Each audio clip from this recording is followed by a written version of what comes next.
왜냐하면 내가 암이 걸리면 그때부터 막 관심을 가져야 되는 그런 거잖아요. 그런데 마이크로바이옴은 지금 누구나 태어나면 태어나기 전부터 사실은 산모부터 관심을 가지고 쭉 관리하셔야 됩니다.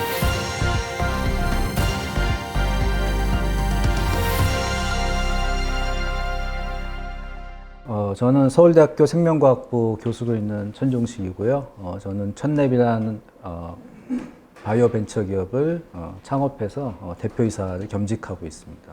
거창하게 좀 타이틀을 쓴 것 같긴 한데 실제로 헬스케어에 있어서 정말로 넓은 분야를 터치하는 게 이 마이크로바이옴이거든요. 그래서 그 마이크로바이옴에 대해서 오늘 좀 설명을 드리고 또 산업에 어떤 미치는 부분들 이런 부분들까지 좀 설명을 드리겠습니다. 먼저 마이크로바이옴의 이제 개요에 대해서 말씀드릴게요.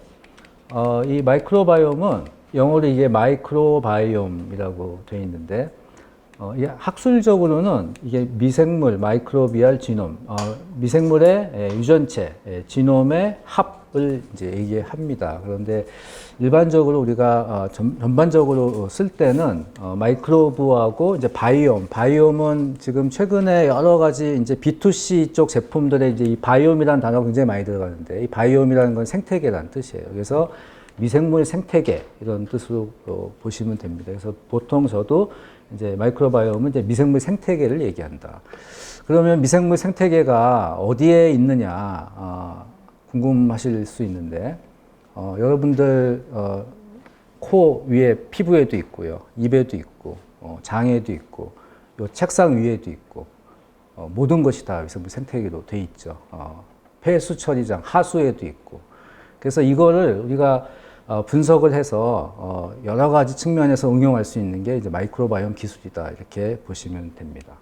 마이크로바이옴이라는 게 이제 미생물인데요. 미생물은 분류학적으로 미생물이 굉장히 종류가 다양해요. 그래서 실질적으로 지구에 있는 생명체 중에서 그냥 쉽게 제가 설명드리면 동물하고 식물 빼면 다 미생물이다 이렇게 보시면 됩니다. 그게 쉬운 정의예요. 왜냐하면 동물, 식물이 아닌 걸 다 미생물로 분류하고 있기 때문에 그렇고요. 이제 미생물 인체 마이크로바이옴을 제가 중심으로 말씀드리면 사람에 있어서는 이 세균 또 고균이라는 게 있어요. 고균은 이제 아키아라고 영어로 우리가 얘기하는데 아마 고균은 일반인들은 잘 모르시는 단어일 텐데 우리 몸에도 고균이라는 게 있습니다. 굉장히 독특한 특히 메탄을 만드는 고균들이 있어서 사실 방구를 이렇게 낄 때 그 안에 메탄이 있는 이유가 이 고균이 우리 장에 있기 때문에 그런 거거든요.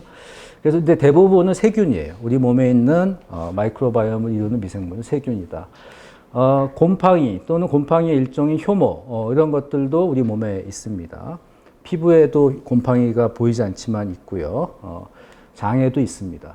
그다음 바이러스, 요즘 바이러스에 대한 관심이 많으실 텐데 우리 몸에도 또 역시 바이러스가 있는데 우리가 보통 마이크로바이옴이라고 하면은 병원균을 얘기하는 게 아니고요. 정상적인 생태계를 이루는 미생물이라고 보시면 되고 일반적으로 마이크로바이옴은 건강하려면 반드시 있어야 되는 거다. 이렇게 이해를 하셔야 됩니다. 그리고 인간 자체가 공생체이기 때문에 그런 측면에서 바라보는 게 이 마이크로바이옴 기술의 핵심이에요. 그러니까 예전에는 병원성 미생물을 어떻게 하면 진단하고 치료할까 여기에 핵심이 있었다 그러면 마이크로바이옴은 완전히 새로운 과학, 새로운 산업을 만들어내는 겁니다. 뭐냐면 정상적인 생태계가 인간에 존재해야 되는데 그거를 어떻게 하면 잘 유지할 것인가 이게 핵심적인 내용이에요.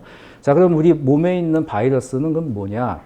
우리 몸에 일반적으로 코로나19 바이러스나 뭐 독감이나 이런 것들은 병원성 바이러스죠. 근데 우리 몸에 바이러스가 많아요. 굉장히 많은데 세균보다 더 많은데 그 바이러스는 대부분 세균을 죽이는 바이러스예요. 그래서 어떻게 보면 세균을 컨트롤하는 거기 때문에 사람에는 무해하고 그래서 바이러스가 있긴 한데 역시 세균이 더 중요하다 이렇게 말씀드릴 수 있고 원생 생물도 일부 존재합니다.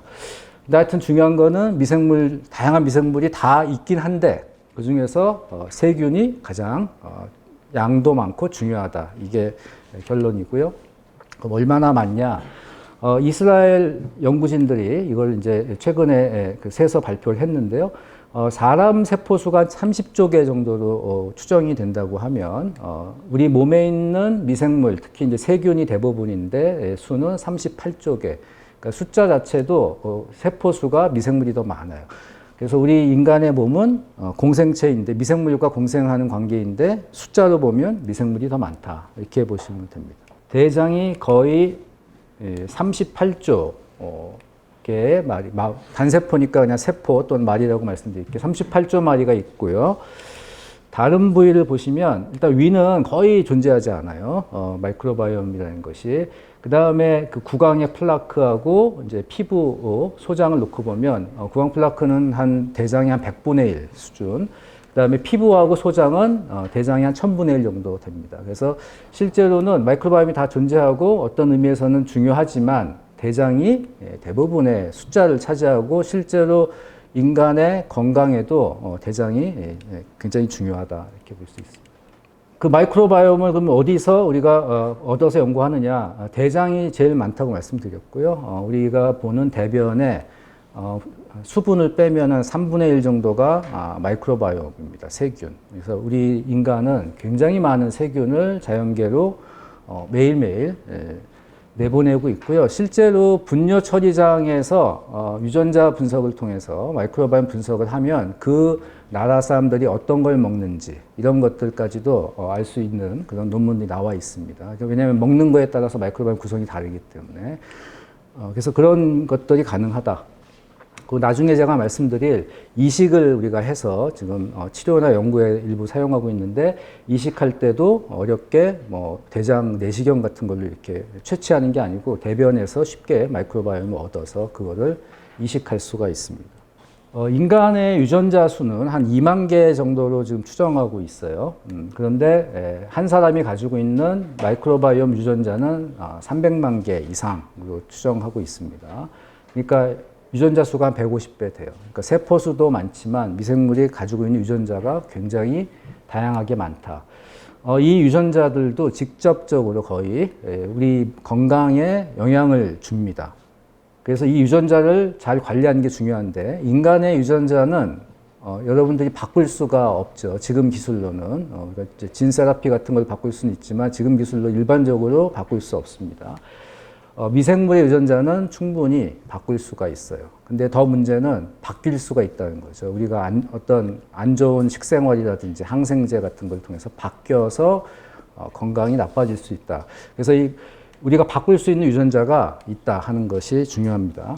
자, 마이크로바이옴은 그러면 언제부터 있었냐? 연구에 따르면은 인간의 조상의 조상의 조상, 그러니까 한 1500만 년 이상 전부터 마이크로바이옴은 이미 있었어요, 장에. 그런데 최근에 이게 알려진 이유는 여기 논문의 이제 그 증가를 보시면은 2007년 정도를 기점으로 급격히 증가하는 걸 보실 수가 있고요. 최근에 논문들이 한 6만여 편 이상 나와 있습니다. 그래서 아주 그 주요한 과학적인 분야이고요. 거의 관련된 모든 학회에 마이크로바이옴에 관련된 세션들이 굉장히 다수 만들어지고 있어요. 예를 들어서 그 뇌과학을 하는 학회에도 마이크로바이옴 세션들이 여러 개 만들어지고 있습니다. 나중에 다시 설명을 드릴 거고요. 자, 그러면 2007년에 왜 그럼 이게 갑자기 마이크로바이옴은 수천만 년 동안 있었는데 우리 장에 왜 이게 2007년부터 연구가 되기 시작했냐?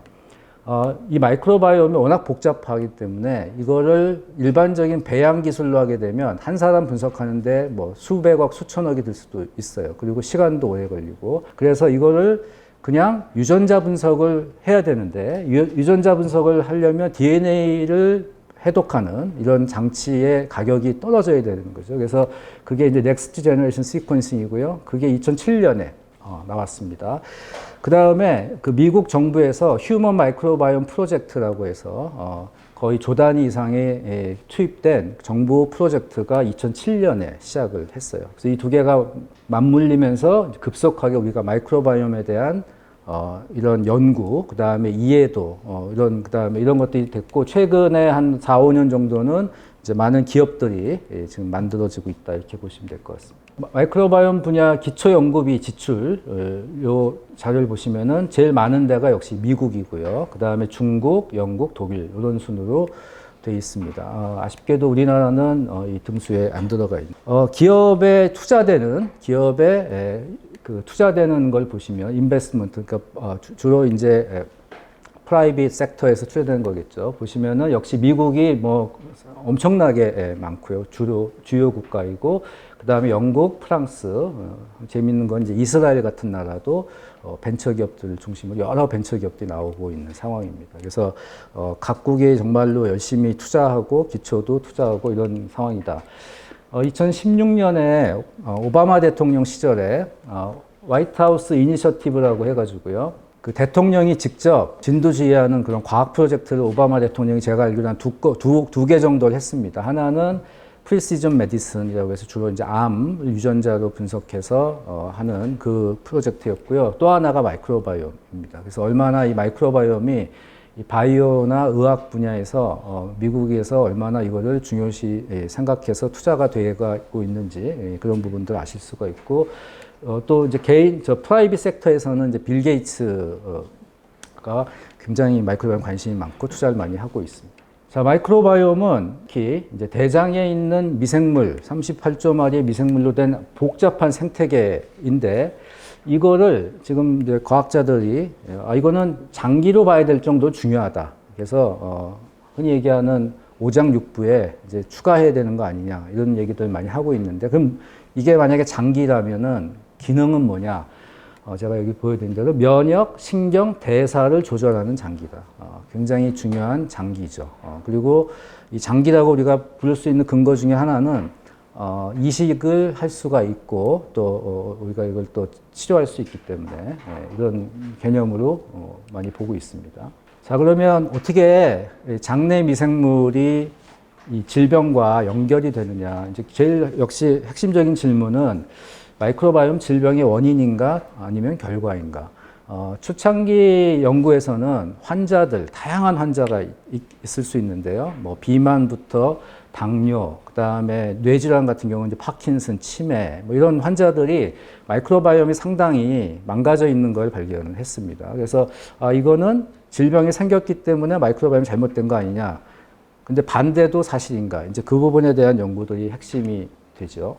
2013년에 워싱턴 유니버시티 세인트 루이스에 있는 이 대학의 제프리 고든이라는 교수님이 그 점프리 마우스라고요. 그러니까 생쥐인데 미생물이 전혀 없이 키우는 굉장히 그 당시에는 구하기 힘든 그런 생쥐를 이용해서 굉장히 중요한 연구를 했습니다. 사이언스지에 2013년에 발표된 논문을 보시면 일란성 쌍둥이인데 유전자가 같죠. 일란 쌍둥이가 한 사람은 뚱뚱하고 비만이고 한 사람은 날씬한 이런 쌍둥이들을 여러 쌍의 쌍둥이를 그 대변을 그 무균생쥐에다가 이식을 했어요. 그리고 나서 이 무균생쥐를 똑같은 조건에서 저지방 고식이섬유 사료를 먹였습니다.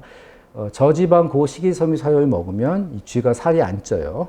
그래서 실제로 안 찌는데 이 비만인 쌍둥이의 마이크로바이옴을 가진 쥐는 살이 찝니다. 그러니까 마이크로바이옴만 차이가 있는데 이 비만이 만들어지는 거, 그다음에 이런 데이터들을 처음으로 보고를 했습니다. 그래서 이걸 통해서 이 마이크로바이옴만 가지고도 이런 비만이 유도되는 그런 현상을 좀 증명이 됐고요.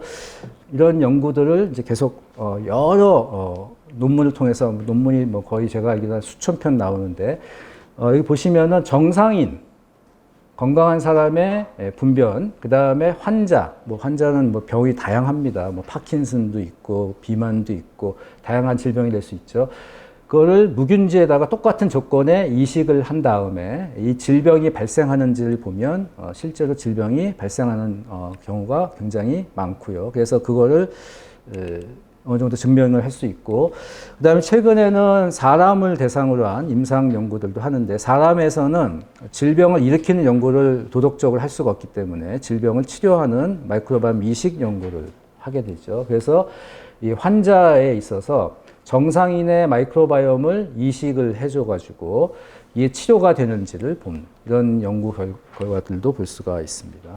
이런 예를 제가 하나 설명을 드릴 텐데 자폐 스펙트럼 장애 대표적인 뇌질환이고 최근에 우리나라를 비롯해서 선진국에서 계속 환자가 늘고 있어요. 왜 환자가 느느냐 여러 가지 이론이 있지만 그 중에 하나로 마이크로바이옴을 꼽고 있습니다. 그래서 마이크로바이옴이 여러 가지 서구화된 식단 때문에 망가지면서 자폐 스펙트럼 장애 환자들이 늘고 있다고 생각하는데, 아리조나 주립대학에서 했던 연구를 보시면요, 18명의 자폐 스펙트럼 장애 환자 중에서 이 뇌질환을 갖고 있는 환자들은 절반 이상이 보통 장이 안 좋거든요.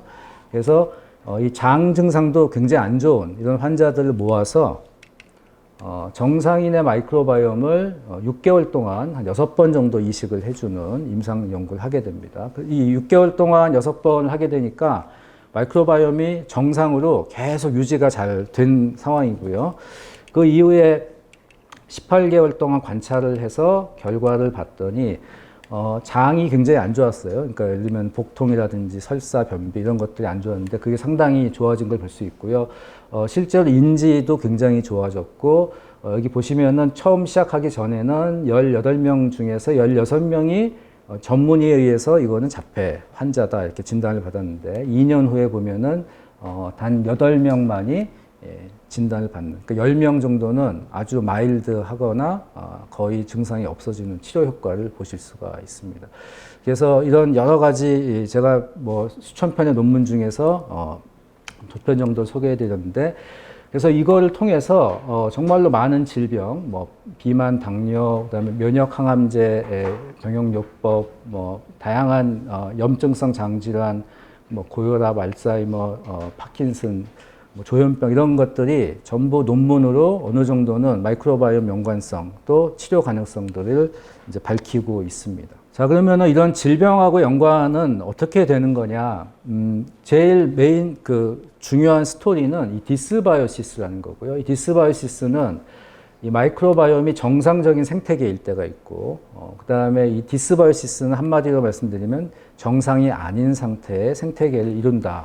자, 그러면 이 디스바이오시스로 되는 이유는 뭐냐? 크게 여러 가지 이유가 있어요. 그런데 크게 이제 다룰 때 보통 얘기하는 것이 이제 태어날 때 제왕절개로 태어나는 거, 그 다음에 항생제를 먹고 디스바이오시스가 오는 경우, 그 다음에 제일 지금 현대인들이 제일 문제가 되는 건 서구화된 식단입니다. 서구화된 식단은 설탕이라든지 정제 탄수화물, 그 다음에 고기류, 가공식품 이런 것들을 주로 먹는 식단을 얘기하는 거죠. 그래서 이런 식단을 오래 하게 되면 디스바이오시스로 간다 이렇게 돼 있고요. 디스바이오시스 자체도 그럼 쉽게 뭐 몇 끼 저보다 잘 먹으면 돌아오느냐, 이것도 돌아오는 것도 쉽지는 않아요. 그래서 이제 이때 나중에 말씀드리겠지만 약이 이제 필요하게 됩니다.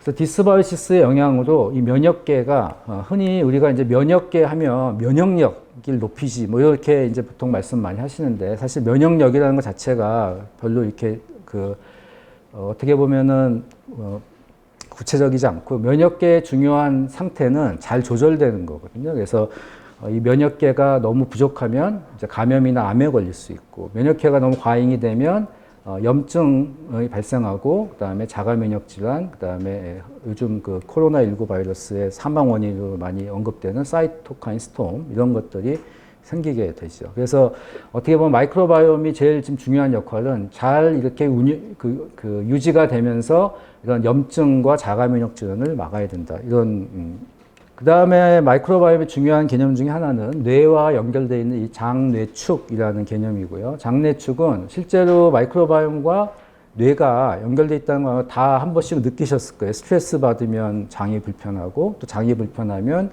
굉장히 우울해지고, 이런 것들이 연결이 분명히 되어 있는 것처럼 보이죠.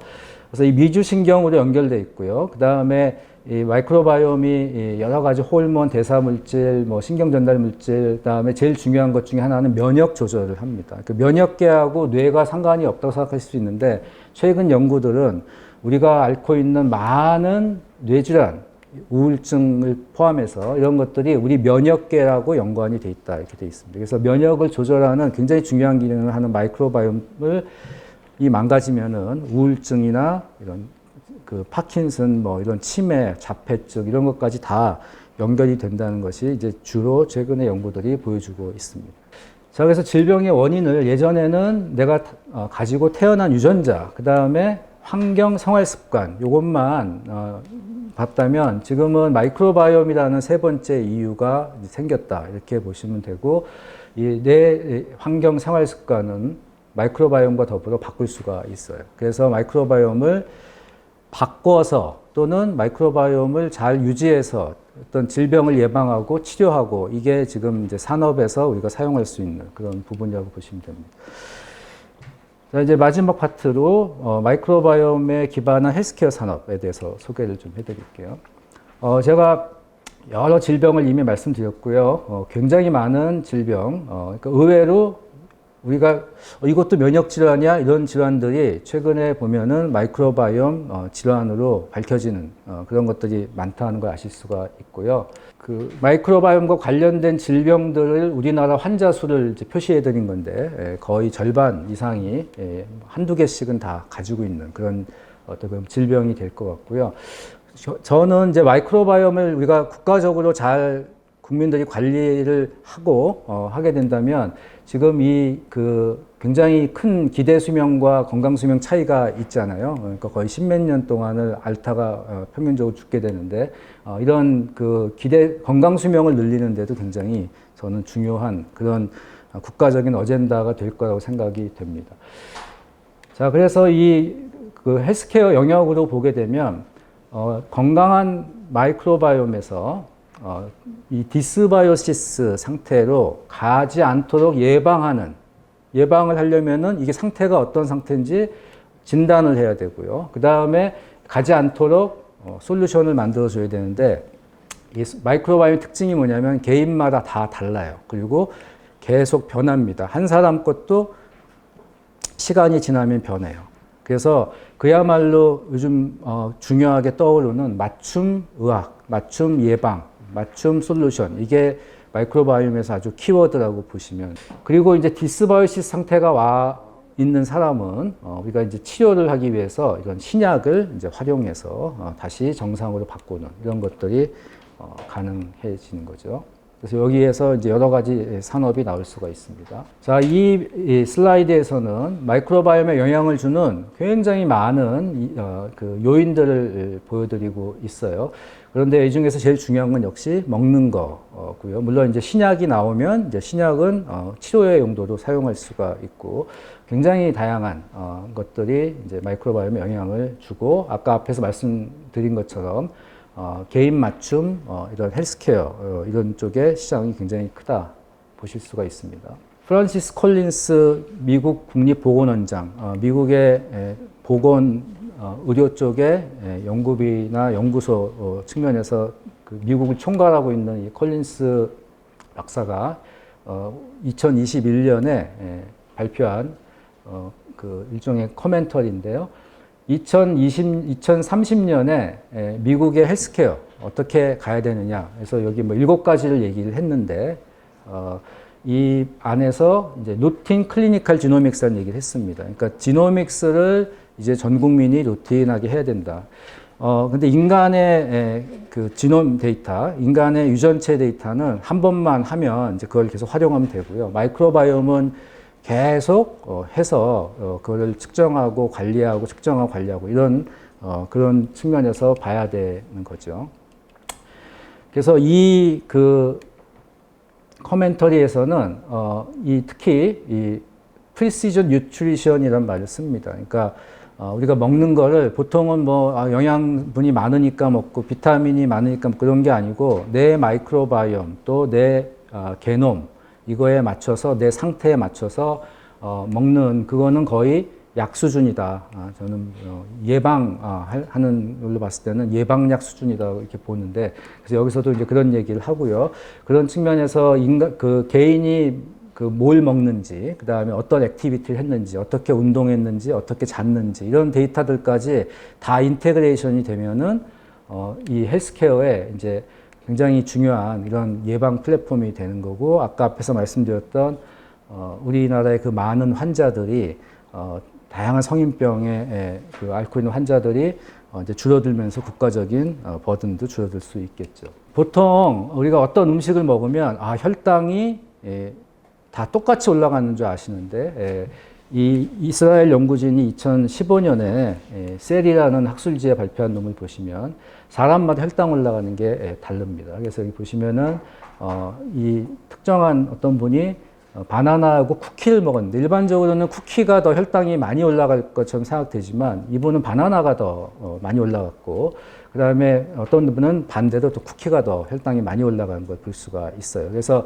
혈당이라는 것 자체가 기본적으로 이런 성인병으로 가는 가장 앞에 있는 어떤 바이오마커이기 때문에 이런 혈당 관리 측면에서 이 마이크로바이옴을 머신러닝 같은 AI 기술과 같이 이렇게 써가지고 추천하고 어떤 걸 먹도 추천하는 이런 것들이 이제 지금 논문으로 나와서 사업화도 일부 되고 있습니다. 자, 그래서 마이크로바이옴은 사실은 엄마의 그 뱃속에 있을 때 임신했을 때부터 관리를 엄마가 해줘야 되는 거고요.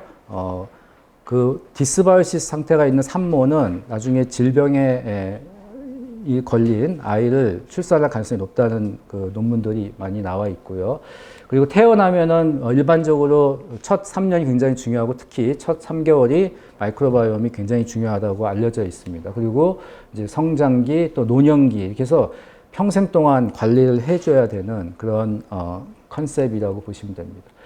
요거는 그럼 관리라는 걸 어떻게 이제 하느냐? 이거 제 데이터인데 제 데이터를 좀 보여드리면 여기 그 위에 있는 큰 섬이 보이시죠? 여기에 정상인들이 모여 있는 그런 마이크로바이옴 섬이에요.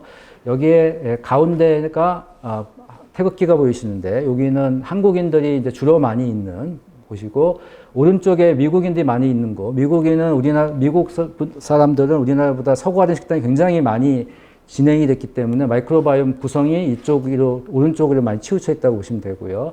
제일 마이크로바이옴 구성이 이제 건강한 그런 사람들은 이제 가공식품이나 서구화된 식단을 전혀 안 하는 수렵채집인들. 지금도 아프리카나 아마존에 그런 민족들이 있거든요.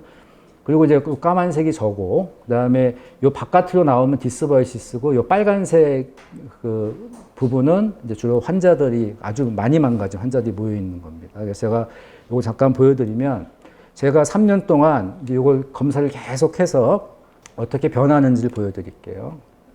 이 점이 이 안에서 이렇게 움직입니다. 그래서 제가 먹는 거에 따라서 제가 식이섬유를 많이 먹게 되면 이쪽을 많이 가고요. 저도 이제 뭐 파스타나 뭐 이런 거 고기 많이 먹고 이제 뭐 그러면은 또 이쪽 오른쪽으로 가고 이렇게 이제 관리를 할 수 있는 그래서 이 바깥으로 나가지는 않은 상태. 저거를 그러면 교수님 앱으로 만들었어요?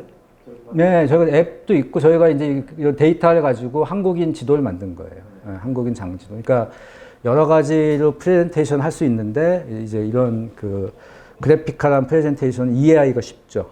그래서 내가 예를 들면은 이런 빨간색 쪽에 많이 가 있으면 굉장히 본인이 이제 안 좋은 상태라는 걸 쉽게 알 수 있고 물론 이제 저희가 점수화한 것도 있고 자, 그다음에 내용을 조금 바꿔서 이제 감염 진단 자, 감염 진단, 이제 국민들이 모두 이제 다 감염 진단에 대해서 굉장히 관심이 많죠. 코로나19 바이러스 때문에.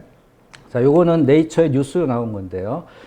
NGS, 그러니까 DNA 시퀀싱을 하지 않고 변이 바이러스 추적이 어렵다. 지금 나와 있는 코로나19 진단하는 방식은 이게 코로나19인지 아닌지를 알 수 있지, 인도 변종인지, 뭐 영국 변종인지, 최근에 알파, 베타, 감마로 이제 이름이 바뀌었는데, 이런 변종의 종류 알 수가 없어요. 그래서 이런 역학에 있어서 이제 어려움이 있다.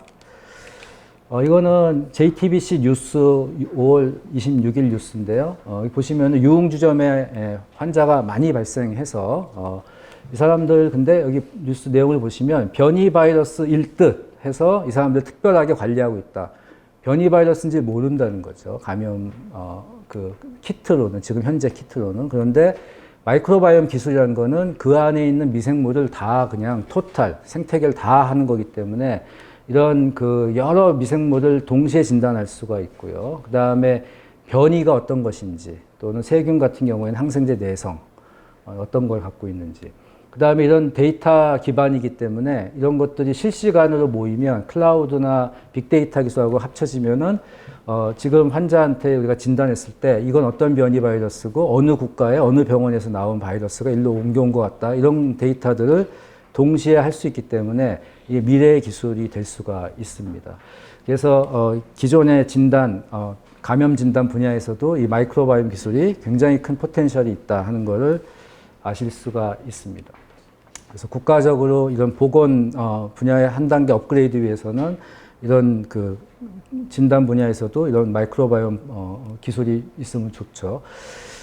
자, 그 다음에 지금 앞에서 제가 말씀드렸던 여러 질병은 약이 없는 질병이 대부분이에요. 아시겠지만. 그래서 이 약이 없는 분야에 많은 질병들이 마이크로바이옴과 연관성이 있기 때문에 마이크로바이옴 신약들이 지금 우리나라뿐만 아니고 전 세계적으로 특히 이제 미국을 중심으로 많은 바이오 벤처 기업들 또 일부 대기업들이 이거를 개발하고 있습니다. 마이크로바이옴 신약은 아직 약이 허가받은 게 없어요. 굉장히 짧은 기간 동안 이제 시작이 됐기 때문에 그래서 완전히 새로운 개념의 신약이라고 보시면 됩니다. 일종의 뭐 바이올로직스로 볼 수 있는데 완전히 새로운 개념의 신약이고 일단 다른 약에 비해서 다른 종류의 약에 비해서 유리한 점은 일반적으로 세이프티가 좋습니다. 그래서 부작용이 있을 가능성이 좀 적고요. 왜냐하면 원래 있는 정상적인 사람이 많이 가지고 있는 이런 미생물이나 이런 것들을 우리가 다시 넣어주는 거기 때문에 부작용이 사실 신약 개발할 때 큰 허들인데 이게 없을 가능성이 높고요. 그 다음에 마이크로바이옴을 주로 타겟팅하는 그런 약들이 IBD라든지 암, 뇌질환, 아토피 이런 것들을 타겟팅 많이 하고 있는데 이런 것들을 아시겠지만 지금 뭐 뚜렷하게 좋은 치료제가 없는 분야고 환자는 굉장히 늘어나고 있는 분야고요. 그래서 산업적으로 굉장히 중요하고 미국에서는 그래서 요거를 기존의 프로바이오틱스하고 구분하기 위해서 미국 FDA에서 라이브 바이오 세라피틱 프로덕트 LBP라고 용어를 만들고 정의를 하고 이제 레귤레이션을 다른 방식으로 하고 있습니다. 그래서 이 LBP라는 거는 지금 아마 여러분들도 다 드시고 계신 분들이 많을 텐데 이 프로바이오틱스 기능성 식품하고는 여러 가지가 차이가 있습니다. 그래서 이 LBP라고 하는 신약은 환자를 대상으로 하고 있고 약으로서 어떤 허가 프로세스를 받고 그렇기 때문에 특히 파마바이오틱스 그러니까 치료 효과가 이 기능성 식품 프로바이오틱스 유산균 제품에 비해서 확실하게 치료 효과가 당연히 있어야 되고요. 그래서 이런 측면에서 마이크로바이옴 신약이 아직은 허가받은 게 없는데 이게 이제 어떤 하나의 새로운 시장으로 항체나 이런 것처럼 새로운 그 분야로 이렇게 나타날 가능성이 굉장히 높아서 앞에서 말씀드린 그런 그 많은 투자가 지금 그 퍼블릭이나 프라이빗 섹터 특히 미국을 중심으로 많이 되고 있다 이렇게 보시면 됩니다. 이 자료는 마이크로바이옴 신약이 어떤 단계에서 지금 주로 되고 있는지 이걸 보여드리는 거고 이제 페이스 3 임상 3상에도 지금 우리나라 식약처 자료를 보면 5개 정도가 지금 되고 있고요. 3상 결과가 이제 나오는 그런 단계입니다.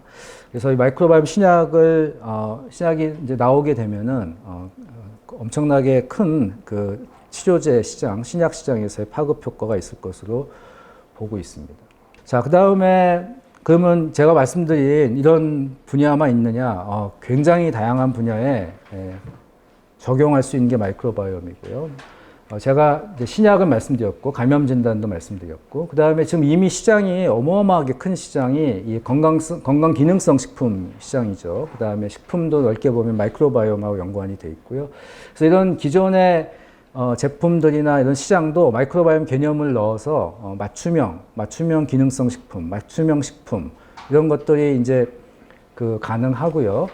그 다음에 이 여성 케어, 특히 이제 질의 마이크로바이옴을 활용한 이런 제품들도 이제 개발되거나 이런 것들이 많이 이제 각광을 받을 걸로 보이고, 그 다음에 헤어, 그 다음에 스킨케어, 피부 쪽, 화장품이죠. 이런 분야, 구강도 굉장히 가능성이 높은 그런 분야입니다. 그 다음에 아이가 제가 중요하다고 했죠. 아이의 마이크로바이옴 관리하는 분야, 반려동물을 관리해주는 분야. 그 다음에 마이크로바이옴 제가 우리 주변에 어디나 다 마이크로바이옴 말씀드렸고, 그래서 위생 케어, 그래서 실제로 하우스홀드에서의 위생, 그 다음에 그 레스토랑이나 식당에서의 위생, 그리고 이제 병원 위생도 굉장히 중요한 분야고요. 병원 감염이 굉장히 많기 때문에 굉장히 넓은 분야를 우리가 터치한다 보시면 되고요. 제가 몇 가지 예를 좀 말씀드리면 이게 코스모스 인사이트라는 데 나온 기사인데요. 올해 3월 25일 날 나온 기사인데요. 뷰티 업계 마이크로바이옴 기능성 화장품 브랜드 출시 본물이라고 돼 있죠. 그래서 그 화장품 업계에는 이미 주요한 회사들은 다 마이크로바이옴 제품들 출시를 이미 하고 있습니다. 근데 이제 아직 초창기이기 때문에 이게 굉장히 고도화돼서 맞춤형 어떤 마이크로바이옴으로 이제 점점 발전할 걸로 보고 있고요. 여기 보시면은 우리나라를 대표하는 뭐 이런 아모레퍼시픽 같은 회사나 이제 글로벌 회사 랑콤 이런 데서 이미 출시가 돼서 전체적으로는 최종 목표는 피부 마이크로바이옴의 조절로 개인 맞춤 피부 관리할 수 있는 그런 솔루션으로 진화하는 거고 아직 거의 초창기 단계라고 보시면 될 것 같습니다. 그 다음에 이건 이제 미국의 예인데요. 소온이라고 건강 기능성 식품을 만드는 그 제조사예요. 굉장히 큰 제조사인데 여기서 최근에 이 마이크로바이옴 검사를 이제 AI 같은 걸 하는 이 스타트업인데 원지비티라는 회사를 합병을 했어요. 올해 합병을 해가지고 새로운 회사로 이제 기술을 합쳐서 업그레이드를 하겠다 이렇게 이제 발표를 한 바 있고요. 실제로 보면은 그 마이크로바이옴을 테스팅 검사를 해가지고 거기에 맞게 기능성 식품들을 건강식품들을 이제 추천해서 이렇게 제공하고 하는 이런 관리할 수 있게 도와주는 그런 솔루션입니다. 그다음에 제가 반려동물 굉장히 시장이 커지고 있는데 이 미국에 있는 기업을 제가 몇 개 소개해드리면 여기 마이독이라는 곳인데 여기는 이제 테스팅을 이제 주로 하는 회사고요. 애니멀 바이옴 이 회사는 테스팅을 한 다음에 서플리먼트 일종의 기능성 보조제 같은 거를 같이 이렇게 맞춰서 팔려고 하는 그런 비즈니스 모델을 하고 있고요. 이름이 좀 이상한데 놈놈이라는 회사가 이것도 미국 회사인데 놈놈 같은 경우는 테스팅을 한 다음에 실제로 그 사료 반려동물의 사료를 거기에 맞춰서 하는 비즈니스를 하고 있습니다. 그래서 이런 그 여러 가지 비즈니스 모델로 확장이 가능하고 실제로 이제 구현이 되고 있다. 그래서 마지막으로 결론을 말씀드리면 이 마이크로바이옴 산업은 이 사람의 다양한 질병의 예방, 치료 뿐만 아니라 동물, 농업, 환경 분야까지 폭이 굉장히 넓습니다. 그래서 오늘 제가 소개를 안내드렸지만 농업 분야에도 마이크로바이옴 회사들이 해외에는 상당히 있고요. 그다음에 축산동물 이쪽도 굉장히 중요한 분야입니다. 그래서 마이크로바이옴의 어떤 한 가지 그 기반 기술 같은 것들이 이렇게 굉장히 파급 효과가 있다는 거고요. 국민 개개인이 적극적인 마이크로바이옴 관리를 하게 되면은 이 건강 증진을 통해서 우리가 국가적인 보건 지출을 줄이고 건강 수명을 늘릴 수 있다. 저는 이렇게 생각을 합니다. 그래서 적극적으로 투자가 돼서 국민들이 건강해지고 국가 지출도 줄이는 그런 게 필요하다는 거고요. 그런 측면에서 보면 이 기초와 그다음에 또 산업계 육성이 지속적으로 다른 나라에 비해서 부족하지 않게 필요하다 이렇게 생각을 합니다. 그래서 여기까지 제가 오늘 발표를 마치고 질문이 있으시면 드리겠습니다. 네, 안녕하십니까. 산업통상자원 R&D 전략기획단 기술정책 MD 오동훈입니다. 오늘 하우토 콜로퀴움은 마이크로바이옴 분야의 세계적인 권위자이신 서울대학교의 천종식 교수님 모시고 말씀을 들어보도록 하겠습니다. 오늘 아마 헬스케어의 어떤 새로운 방향으로서 마이크로바이옴에 대한 말씀 상당히 유익한 말씀을 들을 수 있을 것 같습니다. 교수님 안녕하세요. 네, 안녕하십니까. 전에 말씀하신 강의에 이어가지고 좀 더 관심 있게 좀 보충 설명을 듣고 싶은 그런 부분들을 제가 독자님들 대신해서 대표로 질문을 드리도록 하겠습니다.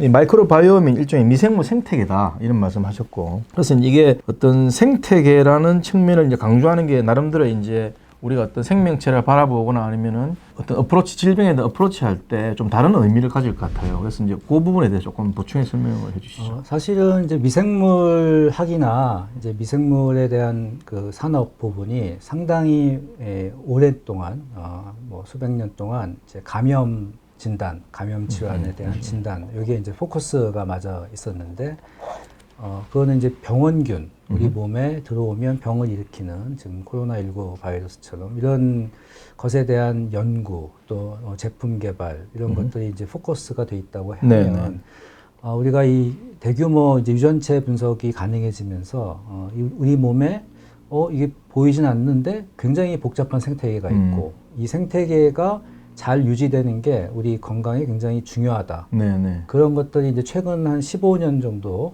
안에 발견되면서 새로운 어떤 그 과학 분야 또 의학 분야에 파급력이 있는 그런 게 새로 나타난 거죠. 그래서 그 생태계라는 게 눈에 보이지 않아서 그렇지 5천만 년 전부터 인간에 있었고 또 중요한 개념은 이게 공생관계라는 거죠. 공생관계라는 게 기본적인 그 정의가 그렇잖아요. 서로 이렇게 도와줘야 되는. 인간이 이 마이크로바이옴에 도움을 안 줬을 때, 그때 이제 마이크로바이옴이 안 가지면서 우리 인간도 공생체로서 질병을 안게 된다는 그런 것들이 이제 잘 생태계라는 개념으로 설명이 되는 거죠. 예를 들어서 소를 생각해 보시면 소가 소화하기 어려운 지푸라기 같은 걸 이제 먹고 소화를 시키잖아요. 그러니까 소는 그걸 소화시키는 유전자는 없어요. 소는 위에서 엄청나게 많은 마이크로바이옴 생태계가 있어서 거기에 있는 미생물들이 서로 도와서 그 어렵게 그 소화를 시키는 거거든요. 소화를 도와준다. 네. 오케이. 근데 인간은 이제 위가 그렇게 발전이 안 되고 이제 장이 발전이 돼 있고 이 대장에 있는 이런 그 미생물 생태계가 같이 모여가지고 하나가 작용하는 게 아니고 다 같이 모여서 그걸 이제 우리가 분해하지 못하는 그런 식이섬유. 예를 들면 제가 만약에 브로콜리를 먹었다 그러면 브로콜리를 소화하는 게 내가 아니고 브로콜리의 식이섬유는 상당 부분 생태계가 한다. 그러니까 하나의 미생물이 하는 게 아니고 같이 모여서 하고 거기에서 나온 물질이 내 건강을 지키는 데 굉장히 중요하다. 그게 이제 여러 논문들이 그거를 확실하게 이제 증명하고 있다고 볼 수 있고요. 최근에 특히 이 코로나 이 사태를 맞으면서 이 면역에 대해서 굉장히 이제 관심들이 많으신데 이 면역계를 잘 조절하는 게 뭐 굉장히 중요하고 이 면역계를 조절하는 그런 기능을 하는 이 T세포라는 게 있는데 이 T세포의 한 70%가 장에 와 있습니다. 그래서 왜 장에 와 있냐? 거기에 있는 많은 장내 세균들하고 관여를 하면서 면역이 거기서 많이 조절되거든요. 사실은 장의 마이크로바이옴은 그냥 면역 기관이다. 우리 하나의 장기처럼 생각하고 내가 간이나 이런 거 관리하잖아요. 그런 것처럼 장 마이크로바이옴도 관리의 대상으로 생각하시면 훨씬 더 이해가 쉬우실 거예요. 사람 몸에 있는 마이크로바이옴의 개체수가 한 38조 개 정도 되고 실제로 사람 세포수는 한 30조 개 된다. 그렇게 보면 우리 흔히 이제 사람이라는 게 세포로 이루어졌다 이렇게 정의를 하는데 그렇게 말하기가 좀 무색해지는 세포 더하기 마이크로바이옴이 어떤 결합된 그런 게서 어떻게 보면 사람의 내추럴한 개체다 이렇게 볼 수도 있을 것 같아요. 모든 인간은 그 개체 한 사람 한 사람이 공생체라는 개념으로 접근해야 되고 그래서 그런 어떤 마인드가 좀 바뀌어야 사실 지금 우리가 그 먹는 거라든지 어떤 그 스트레스 관리라든지 여러 가지에서 그런 것들이 좀 중요한 어떤 역할을 할 수가 있을 거예요. 그게 진짜 중요한 말씀 같은데 왜 그러냐면 우리가 이제 예전에 보면 환경 문제 할 때도 인간을 떼놓고 인간과 타자로서의 어떤 자연, 뭐 동물계 이렇게 했는데 지구 생태계라는 개념을 쓰면 생태계 일원으로 같이 있고 공생하는 관계로서의 어떤 인간의 포지션에 대한 이해 이런 게 있었잖아요. 그런 측면에서 보면은 이 사람 몸을 두고 보면은 지금 말씀하시는 것처럼 예를 들어서 마이크로바이옴이라는 그 생태계하고 사람 어떤 전통적 의미의 바디, 그러니까 몸하고의 어떤 공생관계 이런 부분을 좀 생각할 필요가 있다 이런 생각이 드네요. 최근에 이제 아까 보여주신 데이터를 보니까 이 마이크로바이옴에 대한 연구가 급속도로 이렇게 올라가고 있고 뭐 논문 발표 수가 보니까 6만 개 이상 뭐 이렇게 급격하게 올라가고 있는데 이게 이제 이렇게 빨리 성장하는 이유 플러스 다른 분야의 바이오 분야에 좀 이렇게 이제 활발하게 핫 토픽으로 이제 떠오르고 있는 분야가 또 어떤 게 있을까요? 핫하게 떠오르는 바이오 분야는 면역학, 뇌과학, 그다음에 이제 기술적으로는 흔히 얘기하는 이제 싱글셀 지노믹스라고 하는 분야 이런 분야들이 이제 핫하게 떠오르고 있는데 면역학하고 뇌과학이 사실 어떻게 보면은 특히 뇌과학 같은 경우 이제 마지막 프론티어라고 그렇죠. 말 얘기하죠.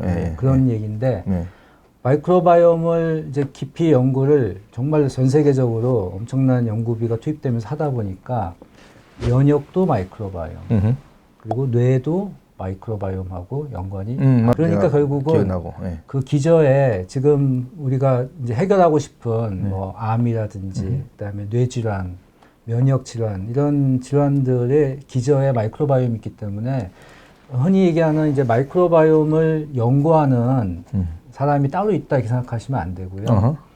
뇌과학 하는 사람도 마이크로바이옴 연구. 네네네. 그러니까 마이크로바이옴은 그냥 하나씩 깔고 가는 그런 걸로 보시면 돼요. 그러니까 예전에는 마이크로바이옴이 염증성 장질환이나 이런 특정한 어떤 소화기 내과 쪽 아니면 이런 분야에 어떤 한정돼 있다면 지금은 뇌과학자 중에서도 마이크로바이옴 연구하는 분들이 많고 면역학자들도 마이크로바이옴 연구하는 분들이 많고 그래서 마이크로바이옴이라는 게 꼭 마이크로바이옴 분야의 학자만 하는 게 아니다. 네, 그렇게 보시면 됩니다. 그 비유하자면 우리 흔히 하는 말로 이제 공통 기반 기술 같은 그런 그러게 된 거죠. 예, 역할이 있다 그렇게 지금 이해하시면 될 것 같아요. 예전에 한 15년 전쯤에 예를 들면 자폐 스펙트럼 장애나 뭐 치매 이런 질병이 이 장내 미생물 마이크로바이옴하고 관련성이 깊다 하는 그런 얘기를 하는 사람도 있어가지고 네네. 많은 분들이 그거는 좀 너무 말이 안 되는 거 아니냐 이렇게 생각했던 분들이 많았고 저도 약간 좀 그랬거든요. 근데 지금은 이거를 의심하는 사람은 이제 별로 없습니다. 네네네. 그러니까 굉장히 넓은 측면에서 마이크로바이옴이 하나의 어떤 그 질병 연구에 있어서는 특히 같이 연구를 해야 되는 그런 걸로 보실 수 있죠. 네네네. 약간 다른 주제를 넘어가가지고 여기 마이크로바이옴 분야의 이 기초 연구비라든가 또는 이제 기업들을 얼마나 좀 더 이제 잘 이렇게 성장시키는데 좀 뭐랄까요 국가 역할이랄까. 기본적으로는 그 절대적인 어떤 투자가 좀 미진했던 부분이 있긴 한데 말씀하신 대로 우리가 특히 바이오 분야의 새로운 성장 동력이라고 얘기하면 이미 선진국에서 많이 연구가 돼 있고 아주 메인 플레이어들이 너무 많은 그런 분야보다는 마이크로바이옴 아직 신약이 허가받은 게 없고요. 그다음에 그 관련된 질병도 굉장히 다양하고 하기 때문에 그리고 우리나라 기술이 이게 크게 뒤떨어지지 않거든요. 특히 이게 바이오 IT 융합 기술이 아주 핵심 기술이기 때문에 우리나라가 잘할 수 있는 분야고 그래서 여기에 대한 이제 적극적인 좀 투자 특히 이제 좋은 기업들이 많이 나오면서 우리나라를 한 단계 위상을 업그레이드 할 수 있는 그런 바이오 분야로 가능성이 높다. 이렇게 보시면 저는 그렇게 생각합니다. 네네. 그 다음에 다른 또 질문 하나 드릴게요. 지금 보면 이제 디스바이오시스 이렇게 해가지고 이게 이제 어떤 정상 마이크로바이옴에서 이제 이게 깨졌을 때 우리가 질병이 많이 이제 발생하는 그런 걸로 간다. 그렇게 하면서 이제 이 자료에 보면 이제 뭐 제왕절개라든가 또는 항생제 남용이라든가 그 다음에 서구화된 식습관 이렇게 이제 표시를 하셨는데 여기서 말하는 이제 서구화된 식습관이라는 게 뭐 정확하게 이제 무슨 말씀이냐. 어떤 국가든지 국민 소득이 증가하면서 이 먹는 게 바뀌는데 그러니까 한마디로 말씀드리면 우리가 먹는 게 장애까지 가려면 소화를 좀 안 시키고 이제 내려보내야 되는데 우리가 지금 최근에 먹는 것들은 부드러운 걸 너무 많이 먹기 때문에 그래서 밀가루, 흰쌀밥, 그다음에 설탕 종류, 그다음에 고기 이런 거 위주로 먹다 보면은 미생물이 이제 먹을 게 없어지고 그러면서 이제 그 생태계가 망가지는 거거든요. 그래서 서구화된 식습관이라는 거는 뭐 전 세계적으로 국가마다 다 그런 이제 어떤 기준을 이제 영양에 대한 기준을 만들고 있는데 특히 그 전분 위주 또는 설탕 위주, 그다음에 육류 위주, 이런 가공식품 위주 이런 식단을 이제 서구화된 식단으로 얘기를 하는 거고요. 재미있는 거는 그 여러 논문에서 예를 들면은 그 서구화된 식단을 안 하는 나라에 살던 사람이 미국으로 이민을 가면 미국에서 그 서구화된 식단에 아무래도 노출이 많이 되기 때문에 이제 마이크로바이옴도 이렇게 좀 망가진다. 살도 찌고 이런 논문들은 벌써 꽤 나와 있고 재밌는 거는 예전에 그 우리가 그 소나 돼지 이런 그 동물한테 항생제를 조금씩 주면은 살이 쪘었거든요. 항생제를 주니까 살이 찐다. 근데 그 이제 마이크로바이옴이 망가지면서 살이 찐다고 이제 그게 그 기작이 밝혀진 거고 마찬가지로 우리가 이제 그런 식단을 하게 되면 물론 열량도 높지만 마이크로바이옴이 이렇게 디스바이오시스 상태로 가면서 이제 몸에 염증이 생기고 그게 이제 비만을 유도하거나 또 뭐 당뇨까지도 갈 수 있고 간 질환, 비알코올성 간 질환 이런 것들을 갈 수 있는 그런 논문들은 뭐 굉장히 지금 많이 나와 있죠. 마이크로바이옴 거기에다가 이제 좀 먹을 게 좀 가야 되는데 다 그냥 저기 분해돼 버리고 그러니까 그쪽에 장에 있는 것들은 쫄쫄 굶게 되는 거죠 한마디로. 그렇게 이해하시면 제일 쉬운 거죠. 그러니까 하여튼 이게 당뇨병 환자들한테 의사들이 뭐 이거 먹지 마 저거 먹지 마 하는 게 현미밥 먹어라 다 들어보면은 그게 마이크로바이옴 잘 관리하냐고 거의 뭐 대동소이한 얘기니까 들어보니까. 두 가지 같은 개념으로 갈 수 있는 게 당뇨병 환자들은 혈당을 올리지 않는 게 목적이 그렇죠. 크죠. 혈당을 안 올리면 그 음식들이 혈당이 안 올라가니까 어디 가겠습니까? 장으로 가는 거죠. 그러니까 장까지 가는 이런 좋은 식이섬유들 저희가 이제 주로 미생물 먹이라고 얘기하는 그런 좋은 식이섬유는 혈당을 안 올려요. 그래서 혈당이 안 올라가면서 미생물까지는 잘 이렇게 전달되는 그런 음식을 이제 찾아 먹어야 되죠.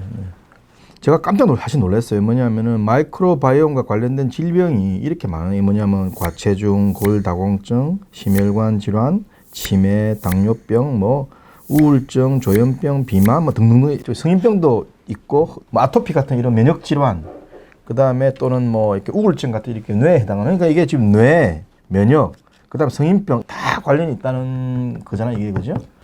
그런 측면에서 이제 이 마이크로바이옴 관리가 이 기대 수명과 건강 수명의 갭을 좀 줄이는데 효과가 있다라고 저는 보이거든요. 네, 저도 그렇게 생각하는데요. 이제 이거를 뭐 지금 우리가 뭐 데이터를 가지고 실험적으로 증명하기는 좀 어렵지만, 현대 최근에 예를 들어서 우리나라에서 한 10년 동안에 급격히 증가하고 있는 질병들을 보면 마이크로바이옴이 관련이 돼 있거든요. 그래서 인간의 질병이 뭐 한 가지 어떤 원인 때문에 생긴다기보다 여러 가지 원인이 생기지만 원인 때문에 생기지만 그 중에 마이크로바이옴이 분명한 어떤 역할을 하는 거고 그거를 꾸준히 관리함으로 인해서 이 어떻게 보면 이 질병들을 좀 그 예방하면 이제 건강 수명도 좀 늘어나지 않을까 이렇게 볼 수 있는 거죠. 저는 주로 음식만 생각했는데 그게 아니라 뭐 비타민 D에 대한 노출이라든지 위생이라든지 뭐 얼마나 잘 자냐라든가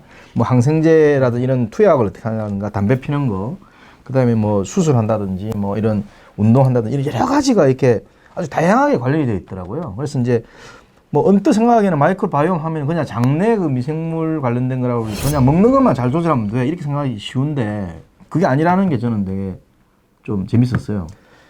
정도의 차이는 있지만 우리가 사는 여러 가지 그 생활 습관이라든지 환경이라든지 이런 것들이 다 영향을 미치죠. 그래서 마이크로바이옴 하나만 가지고 이렇게 미래에는 이거를 관리한다기보다는 마이크로바이옴 뿐만 아니고 자기 유전자가 어떻게 구성되어 있는지, 그다음에 내가 어떤 걸 먹었는지, 그다음에 내가 그 지금 스트레스를 얼마나 받고 있는지, 내 혈당은 어떻게 되는 이런 여러 가지 데이터를 이제 사실 기술적으로는 이제 그런 것들이 많이 지금 되는 상황이잖아요. 특히 뭐 예를 들면 혈압 같은 경우도 지금 그 스마트워치로 좀 혈압 잴 수 있는 게 지금 출시가 돼 있고 혈당도 곧 그거 재세요? 저는 지금 이게 아마 삼성 걸로 될 수 있는데 저는 애플이라 이런 스마트 기기들에서 굉장히 많은 생체 데이터가 이미 이제 얻어지거든요. 그래서 그리고 이제 먹는 데이터라든지 먹는 것도 예를 들면은 그 제가 그 세미나 때 설명드렸던 미국의 그 2030년 그 거기 보면은 어떤 걸 먹었는지 예를 들면은 레스토랑에 가서 내가 어떤 걸 먹으면 그 데이터가 또 쭉 인테그레이션이 돼가지고 그 사람이 어떤 걸 먹는지를 우리가 알게 되면 그 영어에 유명한 그 문장이 있죠. You are what you eat. 그러니까 네가 먹는 게 네가 먹은 거다. define 한다. 근데 실제로는 그건 이제 예전에 미생물을 모를 때 나온 얘기긴 한데 이제 마이크로바이옴은 거기에 딱 맞는 단어. 그래서 그런 데이터들이 모이면서 마이크로바이옴이 좀 핵심적인 어떤 헬스케어. 그러니까 뭐 치료도 되게 중요하지만 궁극적으로는 치료가 필요하지 않도록 예방하는 게 더 중요한 거고 그 예방의학의 측면에서 봤을 때 마이크로바이옴이 최근에 발견된 아주 중요한 그런 그런 그 팩터 요인이 아닐 수 없는 거죠. 자기 이제 개인의 어떤 마이크로바이옴에 대한 분석하려고 그러면 개인의 이제 대변을 주로 이렇게 분석하는 건가요? 대변을 분석해야 알 수 있고요. 이제 대변이 아니면은 뭐 이런 대장 내시경 같은 걸 했어야 되는데 그거는 너무 이제 번거롭기 때문에 대변을 통해서 충분히 할 수가 있습니다. 그렇군요. 그러니까 우리 흔히 말하는 뭐 대변이 뭐 우리가 지금 구수한 용어로 똥. 네, 똥 검사. 똥이 중요하다. 그렇구나. 바쁘신데 내가 시간 너무 끌면 안 되고 프로바이오틱스라는 기능성 뭐 식품을 부를 수 있는 그거하고 그 다음에 아까 말씀하신 것 중에 이제 그 뭐 LBP 그죠? LBP. 뭐 라이브 바이오테라픽 뭐 프로덕트인가? 제가 무슨 말씀 드리려고 하냐면 의 약품으로 지금까지 이제 확실하게 이제 미국 뭐 저기 FDA 같은 데 승인된 게 아직은 없다. 그런데 이제 글로벌리 한 5개 정도가 뭐 아까 저 삼상 지금 이렇게 임상 실험하고 있다 이렇게 아까 말씀 주셨잖아요. 그러면은 이런 현재 제가 보면은 이제 벌써 이제 기능성 식품이나 뭐 화장품이나 이런 쪽으로는 꽤 선전도 하고 꽤 이제 많이 이제 상품화된 것 같아요. 그러면은 그럼 이 영역 이대로 가고 그러면은 이 의약품의 영역, 즉 다시 말씀드려서 LBP라고 부르는 요 영역으로 가는 게 어떤 궁극적인 방향이라 보세요. 아니면은 궁극적인 방향, 그냥 궁극적인 방향보다는 한 방향일 수 있고, 그러면 그게 이제 얼마나 어떤 산업적으로 어떤 일종의 폭발력이 있는지 뭐 이런 것들에 대해 생각을 좀 여쭙고 싶네요. 지금 기능성 식품이 약이 아닌 이유는 네. 그만큼 그 치료 효과가 좀 부족하니까 그런 거겠죠. 그래서 그 약이 당연히 필요한 분야고 약은 그 당연히 치료 효과가 기존에 나와 있는 약이 있으면은 그보다 훨씬 좋아야 되고 뭐 상당히 마이크로바이옴과 연관된 질병들은 약이 이미 없는 분야도 너무 많고 그래서 치료 분야는 엄청나게 큰 분야죠. 그거는 뭐 예를 들어서 어떤 뭐 예를 들면 치매 예방 효과가 있는 약으로서 허가를 받는다 그러면 치매가 갈 수 있는 사람들은 뭐 거의 굉장히 많거든요. 크게 보면은 뭐 한 3분의 1 정도가 죽기 전에 치매를 어느 정도 약간은 그렇다고 그래요. 증상을 실제로 해보면 보일 수 있다는 게 지금 그러면 전 세계 3분의 1이 예방하는 차원에서 약을 먹는 생각을 해보시면 지금 그 마이크로바이옴으로 치료 가능성이 있는 제가 질병들을 이렇게 쭉 나열해 드렸기 때문에 그 중에 약이 하나 둘이라도 나오면 블록버스터가 될 수 있는 가능성이 크죠. 예방 분야 같은 경우는 뭐 여러 가지 측면에서 예방을 할 수 있을 거고 또 그 프로바이오틱스도 또 나름대로 시장이 굉장히 커지고 있고. 알겠습니다. 치료제하고 프로바이오틱스는 완전히 다르게 보시면 아이고. 내가 암이 걸리면 그때부터 막 관심을 가져야 되는 그런 거잖아요. 그런데 마이크로바이옴은 지금 누구나 태어나면 태어나기 전부터 사실은 산모부터 관심을 가지고 쭉 관리하셔야 되니까 마이크로바이옴에 대해서 좀 더 이렇게 그 뭐 유튜브에 있는 뭐 보시고 좀 이해를 높이시면은 훨씬 더 단순하게 이런 거는 뭐 몸에 안 좋으니까 안 먹고 이런 걸 떠나서 그 원리를 잘 이해하시면은 좀 더 건강 관리를 잘 하실 수 있어서 좀 더 건강해질 수 있고 또 국가적으로 또 우리나라의 마이크로바이옴 기업들이 또 여러 개 있고 하기 때문에 이런 기업들이 하고 있는 일이라든지 이런 것들도 좀 관심을 가져주시고 하면은 좋을 것 같습니다. 네, 고맙습니다. 이 마이크로바이옴 새로운 헬스케어의 게임 체인저라는 주제를 가지고 서울대학교 천종식 교수님과 얘기를 나눠봤습니다. 오늘 마치겠습니다. 고맙습니다. 네, 고맙습니다. 네.